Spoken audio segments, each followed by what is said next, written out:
জন্যই আজকে জাহান্নামে এসে গেছি। জোরে কর নাউযুবিল্লাহ। পরকালকে অস্বীকার করে আমরা পার পাইনি, এই যে ঠিক জাহান্নামে এখন হাজির হয়ে গিয়েছি।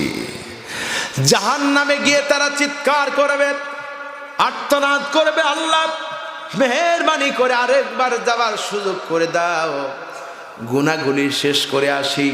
আল্লাহ পাক বলবেন আর হবে না সেই সুযোগ, তোমাকে আর দেওয়া হবে না। ঠিক কি না?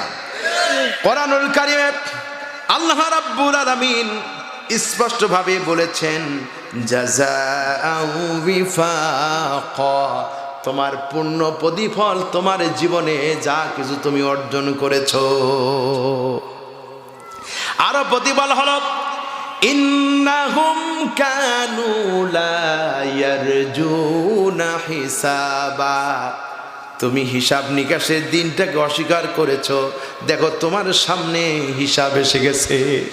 এই জন্য আল্লাহ রাব্বুল আলামিনের হাবিব আমাদেরকে দোয়া শিখাই দিলেন, আল্লাহুম্মা হাসিবনি হিসাবান ইয়াসিরা। সবাই পড়েন আল্লাহুম্মা হাসিবনি হিসাবান ইয়াসিরা।